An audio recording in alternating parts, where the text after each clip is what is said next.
जो अपने विधानसभा में सचिवालय में बैठक हुई मंत्रिमंडल की, उसमें एक बड़ा प्रावधान लेके आए जो पंचायती राज और नगरीय निकाय के चुनावों के लिए वो संशोधन था।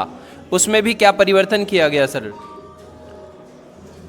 अब तक नगर निकाय और पंचायत राज चुनावों में 2 से अधिक संतान वालों के लिए 1995 के बाद से प्रतिबंध था। अब उस प्रतिबंध में शिथिलता प्रदान की गई है और 2 से अधिक संतान वाले व्यक्ति भी, चाहे वो महिला हो चाहे पुरुष हो, चुनाव लड़ने के योग्य हो गए।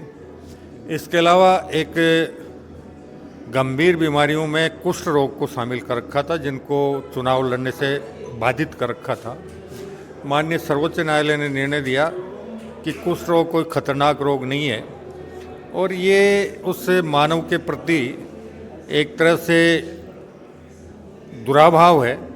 तो माननीय सर्वोच्च न्यायालय के निर्णय के अनुरूप कुष्ठ रोगियों को भी चुनाव लड़ने की छूट कल के मंत्रिमंडल के निर्णय के माध्यम से दी गई है।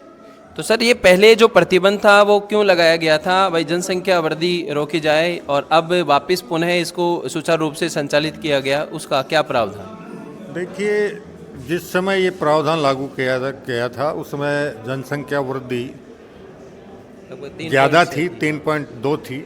अब आज की तारीख में दो रह गई है। और उसके अलावा आम जनता की तरफ से सबसे बड़ी मांग ये थी कि सरकारी कर्मचारियों पर भी 2 से अधिक संतान होने पर 5 साल के लिए पदोन्नति और वेतन वृद्धि पे रोक लगाई गई थी। लेकिन कुछ समय पहले उस प्रतिबंध को हटा लिया गया।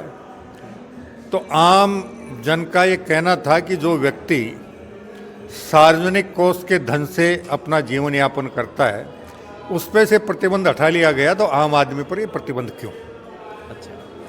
तो उन सारे तथ्यों पर विचार करते हुए जनसंख्या वृद्धि के कम होने के कारण अब ऐसी आवश्यकता नहीं है कि जनसंख्या वृद्धि पर रोक लगाई जाए, इसलिए इस प्रकार की छूट दी गई है।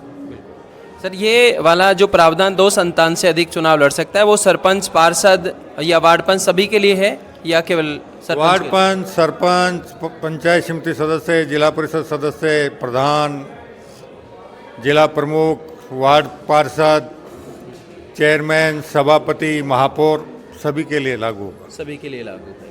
तो चुनाव अभी हाल ही में 15 अप्रैल के आसपास होने की संभावना है या फिर 6 महीने सरकार टालने के लिए कह रहे हैं कि आगे हमें सहूलत दो? ओबीसी का जो मुद्दा है उसको लेकर नवंबर में चुनाव कराने की जो मंशा है, क्या लगता है?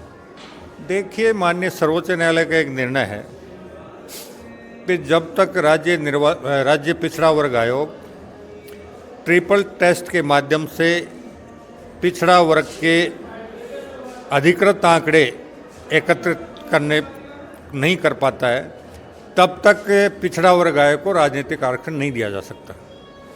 अब पिछड़ा वर्ग आयोग अपना काम कर रहा है। जैसे ही पिछड़ा वर्ग आयोग अपनी रिपोर्ट देगा, उसके बाद लॉटरी निकालने की कार्रवाई होगी। उसमें तो हमें 2 दिन का समय चाहिए। अब ये सारी बात आप पिछड़ा वर्ग आयोग और राज्य निर्वाचन आयोग से अगर पूछें तो ज़्यादा बेहतर होगा।